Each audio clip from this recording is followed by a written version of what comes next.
Eleven Dragon Radio. I'm your host, M.L.Ruscsak. I'm here with special guest, Cynthia Terelst. Welcome. Thank you. And do I detect a little bit of an Australian accent? Yes, a completely Australian accent. So, okay, you are a wonderful author. You have several books out. So what led you into writing?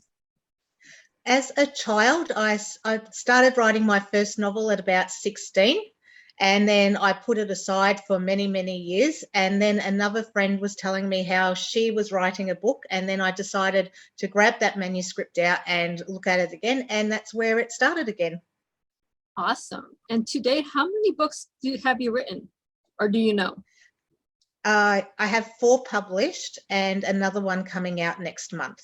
Oh, wonderful. So they're mostly romance novels, correct? Yes, they are contemporary romance. So what gravitated you to this genre? I wanted to do contemporary romance because I thought if I did historical that there would be lots of what's the word I'm looking for? Yeah, thanks. That's all I was going to say, investigating, but that was completely wrong. Yes, lots of research, but I really fooled myself because even in contemporary romance, you need to do lots of research because you're writing about things that you don't know about. Right. It doesn't matter what genre you're writing about unless you're like science fiction or no, fantasy fiction, not science fiction. Science fiction has a lot of research you need, but fantasy fiction is the only thing you can make completely without research. Yep. But even with fantasy fiction, it still needs to be realistic enough for people to be able to relate to it. Right. I mean, you still have to make your characters humanoid or, Yes. Something like that. Even if they're dragons and cat walking people or something, they have to have humanoid characteristics. We have to be able to relate to the character.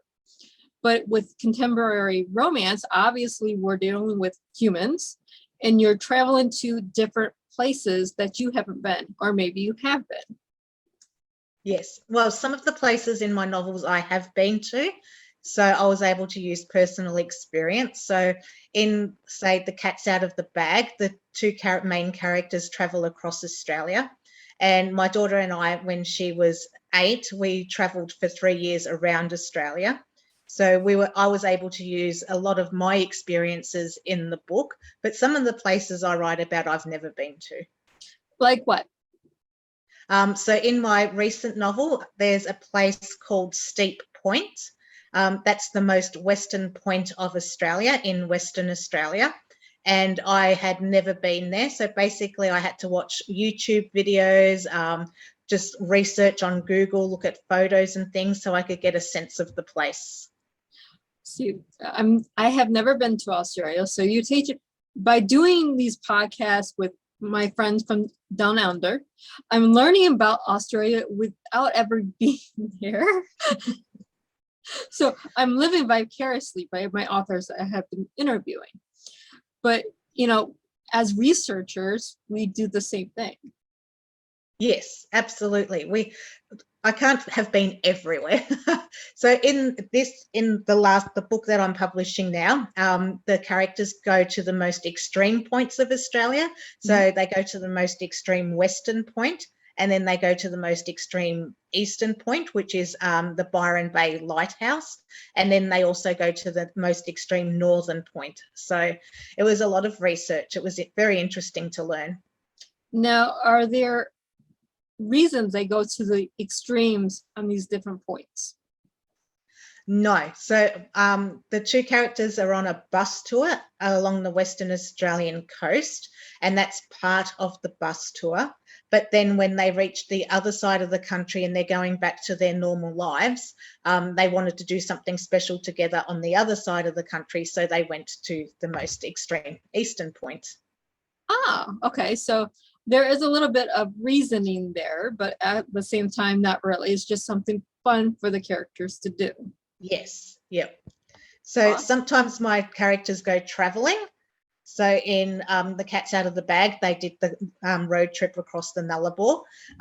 In A Bird in the Hand, which is the next book, they travel Western Australia. In Let Sleeping Dogs Lie, it was a scavenger hunt across Sydney. So they would receive clues and then they would have to decipher where the places were from those clues. So that was really interesting to research. Okay, I love scavenger hunts. So doing a scavenger hunt for me is wonderful. How are they mixing in a romance scene in there as well? Now you're giving me something I want to read because there's a little bit of a treasure hunting kind of in there. Okay, so the book is about Tara and Shepherd, and it's a second chance romance. And Shepherd knows that Tara loves scavenger hunts. She used to do them with her brother when she was younger. So he creates this imaginary scavenger hunt with an imaginary $3 million prize and invites her along to it, but she doesn't know that he's involved. And then when they meet their partners for the scavenger hunt, she finds out that it's him.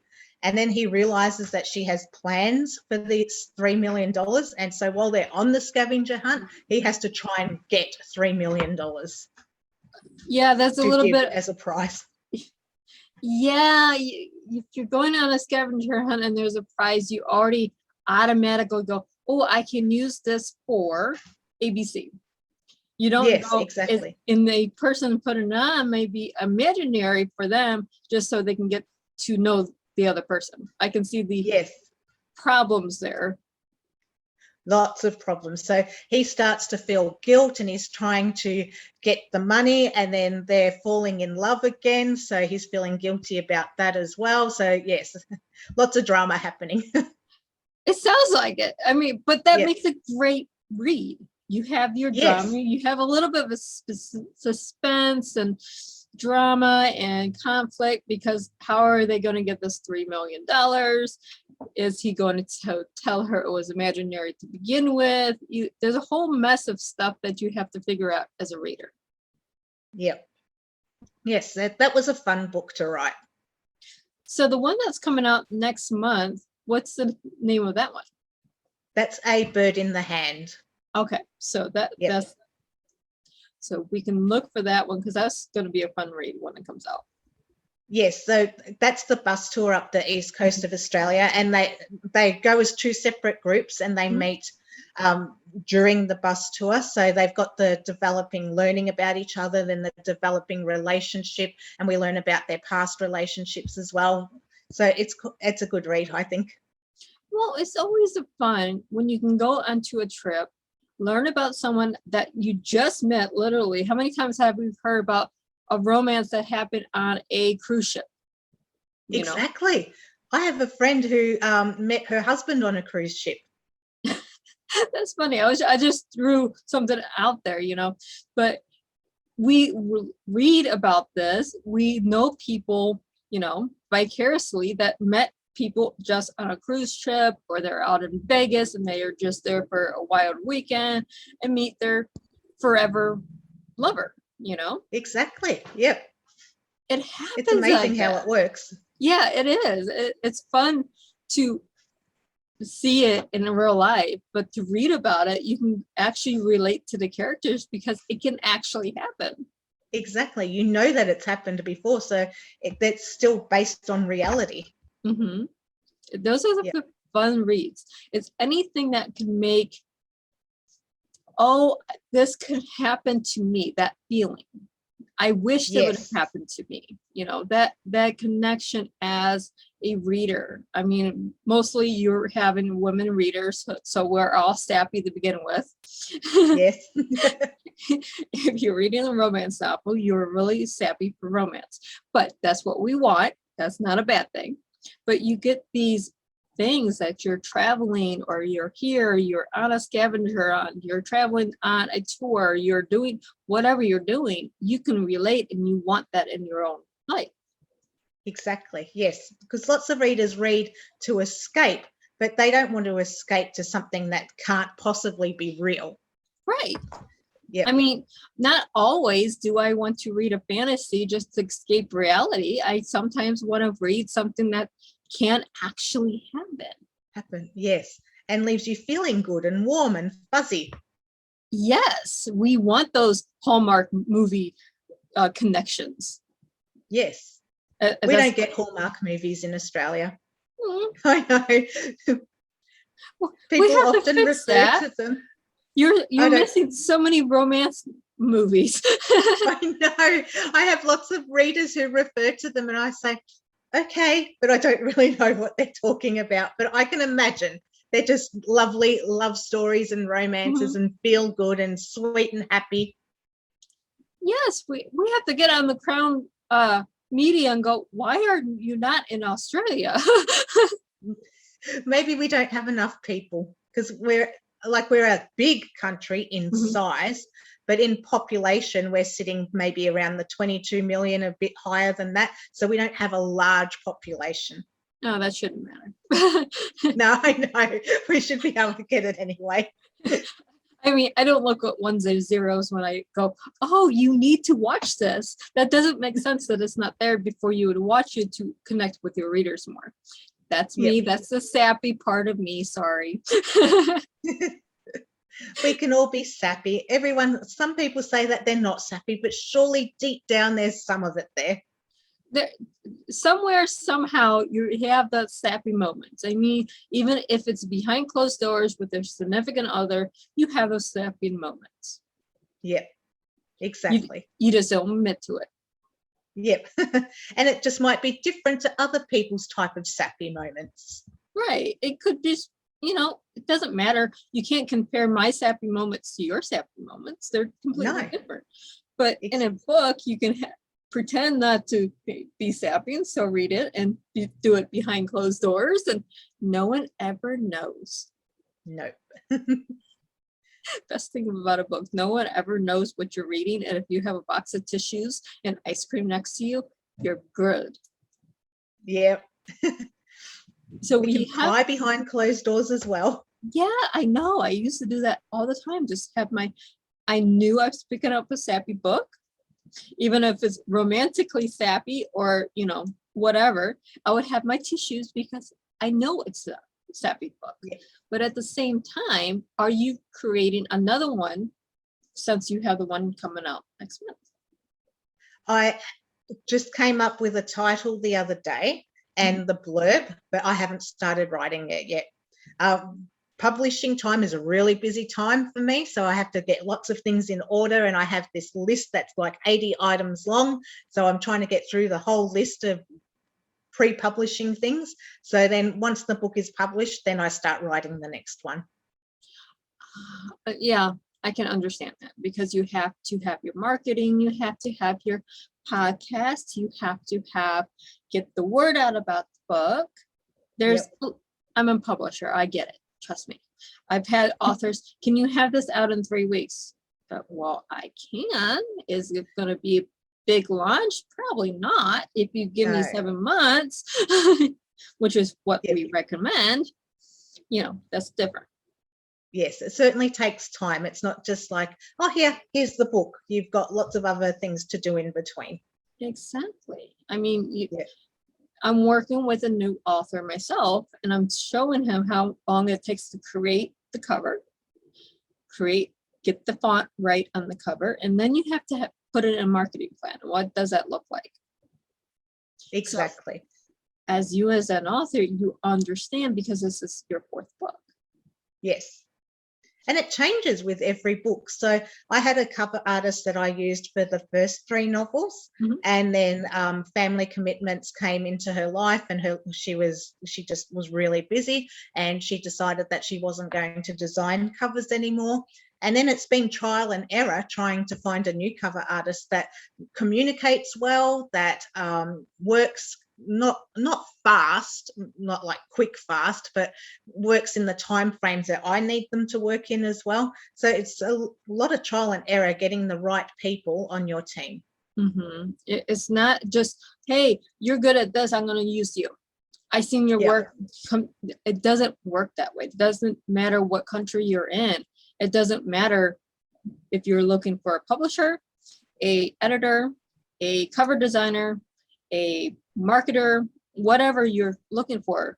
Finding the right fit for you is always key.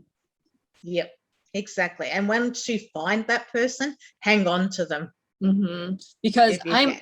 I might, as an author like Sally, as my cover designer, you may have a terrible experience with Sally and prefer to go over here with Tiffany. Yep. It just depends on what works for you as an author.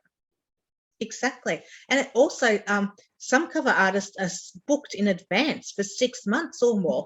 So if you write a book every 6 months and now you're trialing a new cover artist, you may not be able to fit into their timeline. Correct. I mean, if you have a freelance designer, they book up fast, especially in the romance books. Yes, and especially if they're good as well. Yeah. So it kind of is trial and error on everything. A good editor, if you have a good editor, hold on to them because they book up so fast. Yes. I learnt that in, I think, my 3rd book. I just thought I go through an editing company and I have a preferred editor in that company, and I just booked like I normally would, and they said, oh no, she's booked out, you'll have to choose someone else. And then going through the list of names and their likes and their specialties and what they like to work on, and it was, it hurt my head. So now as soon as I have a new book that's coming out, I know when, because I try to do a timeline, but when I will require the editing, I book straight away. Yeah, you have to. I mean, you cannot just say, hey, Tom's over here. He's my editor. He's been my editor for books 1 through 3. He's going to be here when I need him for book 4, whatever books 4 is. And then you get there, well, Tom's booked up. Well, now you have to go back to trial and error, and then you have these lists, and the lists are not small lists because you have 3 different types of editors. What kind of editor are you actually needing? What kind of editor can you work with? Are they opinionated? Are they, hey, tweak this, tweak that? Or, there's different styles in editing. Exactly. And some people deal well with the people who are really direct, and then others need the softer approach. So you have to find someone that fits what you need. It's like my marketing team.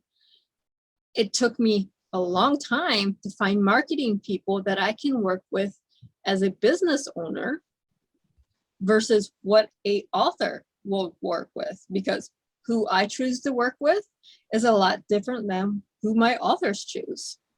Yep, exactly. It's the fit that's best for me as an individual and as a company, where my authors is the best fit for them. Yes. And it depends on where they are in their career as well. Like if they're at the start of their career and they don't really know much about marketing, because lots of people think, oh yeah, I can write a book, and yeah, I can publish a book, but they don't realize that if they're self-published, that they have to do everything for the book. So yes, they need to learn about marketing. And if you read lots of indie authors then say that marketing is 70% of their time, and the other 30% is actually writing. And that can be daunting to someone who's coming into the industry. Exactly. And a lot of your indie authors are writing their books while working a day job. Yes, I do. Think about this. You're working 8 hours a day out of a 24-hour day. You have 8 hours of sleep. Okay, so we're down to, using 16. Now the rest of that you're writing, but 70% of that time is your marketing plan. Yep. You get nothing done. It takes up a lot. And it's a different skill set as well. So yeah, it could be creative, but you've also got to do research on your marketing. You need to know who your ideal reader is, where you can find them, what sort of marketing will best target them. It's a lot of work. It is. And that's why you need a team to do it, because you can't do it all yourself. And you're going to be paying people to do the work for you, because you don't have time to learn everything you need to know. Exactly. It would take forever to learn everything that we need to know. I mean, you would have to learn SEO, search engine optimization. Yep. You would need to know how to find your readers, where to market. There's 600 different places in marketing that you have to learn. Yep. And no one And- person can learn all of them. And I haven't even mastered one yet. I can't seem to focus enough on one to learn it completely. It's okay. And this is why you link up with a podcaster, you link up with a PR person, you link up with a marketer, whoever you link up with. And then we get the words out about your books and where to find you. Yep. Yes. And that's very helpful. And then I think a lot of people go into writing or want to be an indie author, but they don't realize the expense that's involved as well, because I pay for beta readers, and then I pay for editors, and I pay for a proofreader, I pay for a cover designer. So there's all of these expenses, but if you don't do it right, if you don't do the editing or you don't get a proper cover design, you're doing your book a disservice. So you need to pay to have a professional product. Exactly. You have to run your book as an indie author like a business. Yes, exactly. If you're not treating it like a business, then it's a hobby. And then you cannot blame anyone else when you only have that one book sale. Yes, precisely. Even if you work with a publisher, you still are required to do some of the marketing yourself. Why? Yes. Because if you're not promoting yourself, not promoting your brand or your business, an publisher will lose interest in your product. Yep. And a lot of people don't realize that. A lot of people say, oh, I'll go with a traditional publisher and then I won't need to do that. But you do need to do that. Mm-hmm. A lot of traditional publishers these days don't do all of the marketing for you. I believe it's Rock Publishing. They do 50% of your marketing. If you're not doing the other 50%, they will only meet you halfway at most. Yep. So even if you do nothing, they're going to do nothing for you other than put it on a shelf. Yep. And it can just sit on the shelf then because no one knows about it. Mm-hmm. And it will just stay there. Exactly. It doesn't matter if you're working with one of the top 10 publishers in the world or a self-publishing KDP, draft to digital, whatever you're using. If you're not marketing your books, you're not building your brand, it's just going to sit there. Yes. And I think a lot of new authors don't realize that they are their brand. Mm-hmm. Everything they say and do is their brand. Mm-hmm. It is. If you have one thing on social media that you're ranting and raving about negatively, everyone sees that one negative comment. They're not going to see the 10 positives. Yep. Yep. And then you have to give 10 positives before they start forgetting about that negative. Mm-hmm. So and then you get, oh, my book is selling so poorly. Well, why? Well, what are you posting on social media? Yep. So everything you do and say needs to be taken into consideration. You have to be a professional. If you're going into any type of publication, doesn't matter if it's news media, doing books, doing a podcast, if you're not being a true professional about it, you're never going to be up at the top. Yep. But yes. Where do you have a current website where our readers or our listeners can find you? So I'm on pretty much most of the social media channels. So yes, I have a website. So that's just my name, cynthiaterelst.com. And I don't have a blog on there because I think a blog will take away from my time, my writing time. So I do have a news section where I post every now and then, but all of my books are listed there on the website. Well, you don't need a blog as a writer. You really don't. No. A website should just be there for people to find you because it should connect back to all your social medias. And it's just another outlet to find you. That's all. Yes, and I agree with that too. Lots of authors say that they need to have a blog, and that's not something that interests me. So I don't believe that I should invest the time in it. No, it's not something that's really needed. It's just something if you have time and you can write one blog a month, kudos to you. I can't do it. Neither can I. I've got myself spread out way too far to be able to concentrate on that as well. And then if I miss a month, people will be disappointed, and I don't want to disappoint anyone. Exactly. I mean, I cut back on my magazine to every other month just to be able to keep up with the publications. Yep. So, And that just reminded me I have an article due for a magazine that I haven't written yet. what kind of article? So I write for a local magazine, and it's just like a writer's article, and sometimes we talk about characters, sometimes we talk about plot, sometimes I just talk about random things about writing.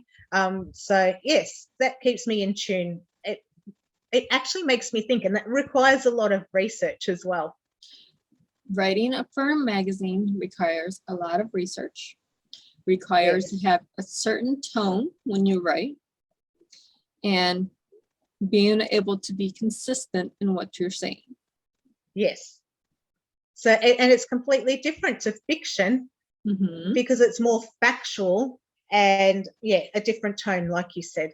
Exactly. I'm a fantasy author. So when I write for my magazines, it's all entrepreneur, business, or giving tips to writers.